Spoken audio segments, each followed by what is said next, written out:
오늘 함께 보신 하나님의 말씀 마가복음 6장 1절에서 6절까지의 말씀입니다. 마가복음 6장 1절에서 6절까지의 말씀. 마가복음 6장 1절에서 6절까지의 말씀 함께 공독하겠습니다. 예수께서 거기를 떠나사 고향으로 가시니 제자들도 따르니라. 안식일이 되어 회당에서 가르치시니 많은 사람이 듣고는 이르되 이 사람이 어디서 이런 것을 얻었느냐? 이 사람이 받은 지혜와 그 손으로 이루어주는 이런 권능이 어찌 됐느냐? 이 사람이 마리아의 아들 목수가 아니냐? 야고보와 요셉과 유다와 시몬의 형제가 아니냐? 그 누이들이 우리와 함께 여기 있지 아니하냐고 예수를 배척하지라. 예수께서 그들에게 이르시되 선지자가 자기 고향과 자기 지적과 자기 집 위에서는 존경을 받지 못함이 없느니라 하시며 거기서 아무 권능도 행하실 수 없어 다만 소수의 병자에게 안수하여 고치실 뿐이었고 그들이 믿지 않음을 이상히 여기셨더라. 아멘. 존귀하신 하나님 감사합니다. 우리에게 생명을 주시고 주님과 교제할 수 있도록 기도할 수 있도록 예비할 수 있도록 하나님 앞에 나올 수 있도록 인도하여 주신 은혜에 감사를 드립니다. 하나님, 우리가 늘 주님과 동행하는 삶을 살아갈 수 있도록 인도하여 주시고 주님과 함께할 때 주의 놀라운 역사 또 우리 가운데 베풀어 주실 은혜를 날마다 경험케 하여 주시옵소서. 이 시간에도 말씀을 듣습니다. 말씀 속에 진리를 깨닫게 하여 주시옵시고 그 진리가 우리의 삶을 변화시키게 하여 주시옵시며 그 말씀대로 살아갈 때마다 하나님 우리 안에 그 말할 수 없는 기쁨 또 전국 소망이 우리 안에 가득하게 하여 주시옵소서. 이 시간 함께하여 주시면서 그 예수님의 거룩하신 이름으로 기도드립니다. 아멘. 우리가 오늘 살펴볼 내용은 예수님께서 고향을 방문하신 사건입니다. 지금까지 예수님은 갈릴리 지역에서 사역을 하셨는데요. 그 갈릴리 사역의 중심, 본부와 같은 곳이 가버나움입니다. 우리가 어제 살펴보았던 해당장 야이로의 딸을 살리신 사건도 가버나움에서 있었던 그런 일이죠. 예수님께서는 이제 그 가버나움에서의 사역을 마치고 떠나서 고향인 나사렛으로 제자를 데리고 방문하셨습니다. 오늘 본문 1절 말씀해 보시면 예수께서 거기를 떠나서 고향으로 가신 제자들도 따르니라. 여기서 거기는 가버나움을 말하죠. 예수님이 태어나신 곳은 나사렛이 아닙니다. 남쪽 유대 지역에 있는 베들레헴에서 태어나셨습니다. 거기서 태어나기만 했고 대부분 자란 곳은 나사렛입니다. 그래서 우리가 예수님의 고향을 나사렛이라고 하죠. 예수님은 이제 나사렛, 자기가 자란 곳, 이 나사렛을 방문하게 되었습니다. 예수님의 고향은 엄밀히 말하자면 나사렛인 거죠. 그리고 이 나사렛의 방문은 2차 방문입니다. 예수님은 이미 1차 방문 때 고향 사람들에게 배척당하신 일이 있었는데요. 그 기사는 누가복음 4장에 나오죠. 결론부터 말씀을 드리자면 예수님은 오늘 본문에 나오는 2차 고향 방문 때에도 또 배척을 당하였습니다. 고향을 방문한 예수님께서는 안식일에 해당에서 가르치기 시작하였는데요. 서기관들과는 차원이 다른 지혜와 권능으로 말씀을 가르쳤고 이에 고향 사람들은 그 모습을 보며 깜짝 놀라게 되어집니다. 그 내용이 2절에 보시면 안식일이 되어 해당에서 가르치시니 많은 사람이 듣고 놀라 이르되 이 사람이 어디서 이런 것을 얻었냐? 이 사람이 받은 지혜와 그 손으로 이루어지는 이런 권능이 어찌 됨이냐? 이렇게 나와 있습니다. 이렇게 깜짝 놀랐으면 예수님의 말씀을 듣고 이런 권능과 그런 지혜 있는 가르침을 듣고 놀랐으면 예수님을 믿고 잘 따랐을 것 같은데 그러나 현실은 싸늘한 배척이었습니다. 3절 말씀해 보시면 이 사람이 마리아의 아들 목수가 아니냐? 야고보와 요셉과 유다와 시몬의 형제가 아니냐? 그 누이들이 우리와 함께 여기 있지 아니하냐 하고 예수를 배척한지라. 방금 읽으신 말씀을 보면 왜 고향 사람들이 예수님을 배척했는지 그 이유가 나와 있죠. 그 이유를 한마디로 말하자면 예수님을 어렸을 때부터 많이 봐서 안다라는 거죠. 그래서 사람들이 예수님이 해당해서 말씀을 가르치고 나니까 예수님에 대한 이 정보를 줄줄이 나열하고 있습니다. 마리아의 아들이다, 목수다, 야고보와 요셉의 형제다, 유다의 형제다. 내가 그 누이들도 잘 안다. 그런데 최근에 들려오는 소식은 미치고 귀신 들렸다 하더라 하면서 동네 사람들이 다 안다라는 것입니다. 이렇듯 예수님을 잘 안다라고 생각했던 것이 도리어 예수님을 따르고 믿는데 가장 큰 장애물이 되었던 것입니다. 이것은 오늘날도 마찬가지입니다. 우리가 하나님을 알아가고 경험하는 데 있어서 큰 장애물이 되는 것 중 하나가 아이러니하게도 지난달 하나님에 대해서 내가 안다라는 것이죠. 내가 교회 생활을 오래 했다라는 것입니다. 내가 성경 공부도 했다라는 것입니다. 내가 과거에 어떤 훈련도 받았다라고 하는 것이 내가 성장하는데, 믿음이 성장하는데 큰 장애가 되어집니다. 이런 부분들, 내가 좀 안다라고 하는 것들이 어찌 보면 참 내 믿음 성장하는데 그래서 등한시하게 되고 함부로 비판하게 되고 함부로 판단하는 모습들이 있게 마련인 것이죠. 그래서 이런 사람들의 믿음이 성장하기가 더 어렵습니다. 잘하지를 않습니다. 왜냐하면 어느 정도 안다라고 생각하는 사람들이기 때문입니다. 자신이 알고 있다라고 말하는 것들도 사실 실제 따져보면 진짜 그렇게 살고 있는 것이 아니라 피상적으로 살고 있는 것 뿐인데 그것을 알고 있다라고 생각하기 때문에 그만큼 배우기가 또 받아들이기가 힘든 것입니다. 그리고 실제로 물어보면 잘 알지 못합니다. 그냥 피상적으로만 알고 있는 것이죠. 뭔가를 알고 있다라고 생각하고 뭔가에 익숙하다고 하는 것이 도리어 큰 교만으로 연결되고 성장의 장애물이 될 수 있다는 것이죠. 그러므로 교회를 오래 다닌 성도일수록 그리고 저처럼 목사, 장로, 권사 이런 직분자일수록 자신이 알고 있다고 생각하는 그것을 정말 조심해야 합니다. 오늘 이 설교는 사실 제가 저한테 제일 먼저 하는 설교이기도 합니다. 내가 목사니까 라고 하는 사실 때문에 굉장히 많이 알고 있다고 착각하는 경우가 있습니다. 우리는 그 교만함과 익숙함을 경계해야 됩니다. 그래야 더 배울 수 있고 더 성장할 수 있는 것이죠. 예수님의 고향 사람들이 이렇게 예수님을 배척하자 예수님은 더 이상 더 많은 사역을 그곳에서 하실 수 없었습니다.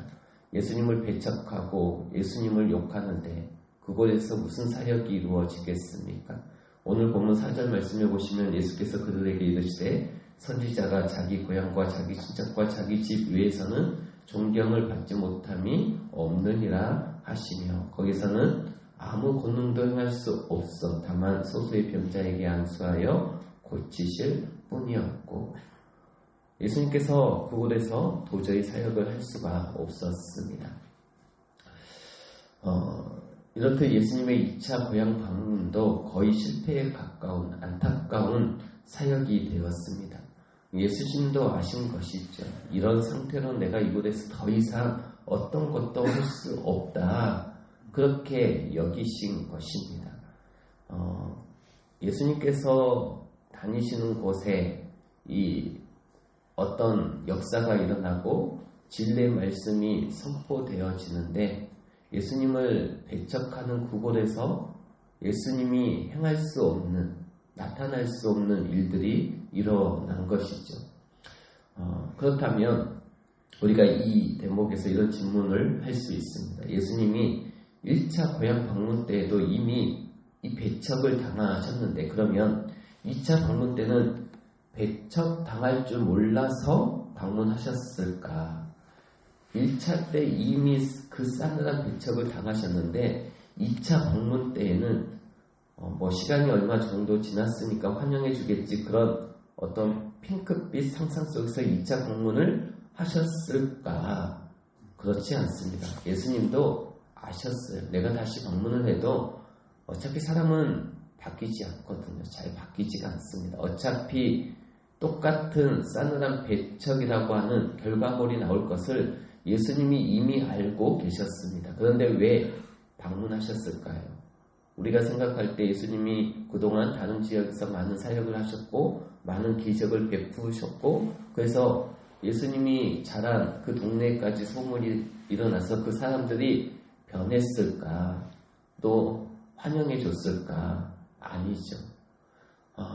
예수님은 배척할 거를 또 이미 아셨지만 이 2차 때 방문 때는 제자들까지 데리고 가셨어요. 1차 때는 혼자 가셨습니다. 그런데 뻔히 싸늘한 배척을 당할 것을 알면서 제자들까지 데리고 왜 또 방문을 하셨을까? 오늘 우리가 이 본문 말씀 그 이유가 이제 내용이 나오는데, 본문 말씀 바로 다음에 나오는 내용이 예수님이 12제자를 파송하는 내용입니다. 이제 너희들 가서 전도해 하고 파송하는 내용이 바로 뒤에 나와요. 그러니까 마치 이런 거죠. 지금 고향을 방문하신 시점은 제자들을 파송하기 직전입니다. 지금까지 제자들은 예수님을 따라다니면서 주로 엄청난 군중들과 기적들을 목격했습니다. 그러니까 제자들은 잔뜩 들떠 있는 상태입니다.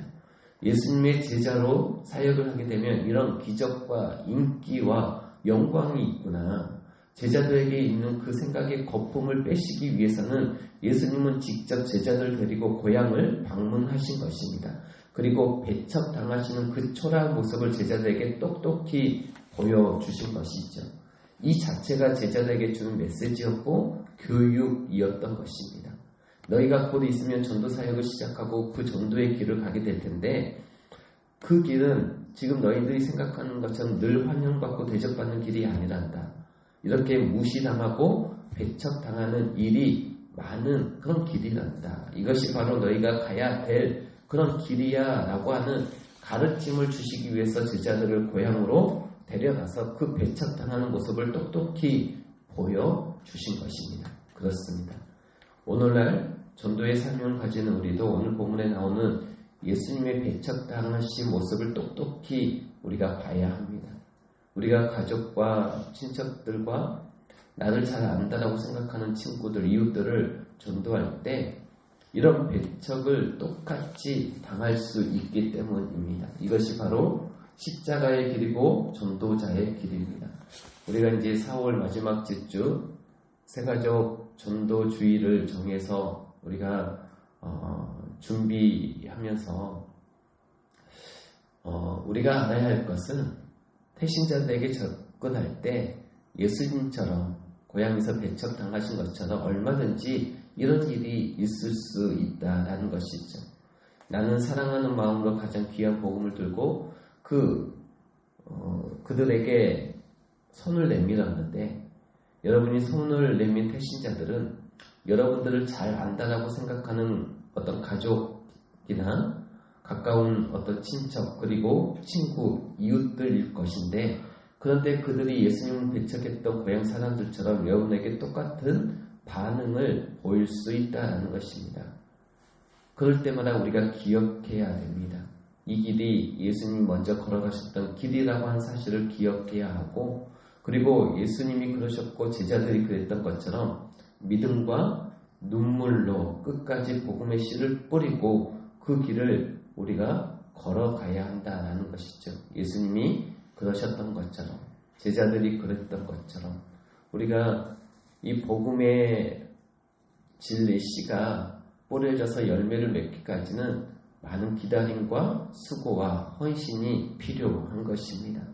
그래서 예수님께서 미리 우리 가운데 제자들에게 보여주었던 것처럼 우리도 그러한 모습들이 우리 가운데 얼마든지 있음을, 예수님도 그런 과정이 있었지, 제자들도 그런 일들을 겪었지 하면서 우리가 그런 일들을 겪을 때 실망하지 않고 낙심하지 아니하고 끝까지 복음을 전하는, 예수님이 그랬던 것처럼 그렇게 행하시는, 그래서 기쁨으로 단을 거두는 은혜의 역사가 우리를 통하여 일어날 수 있기를 주의 이름으로 축복합니다.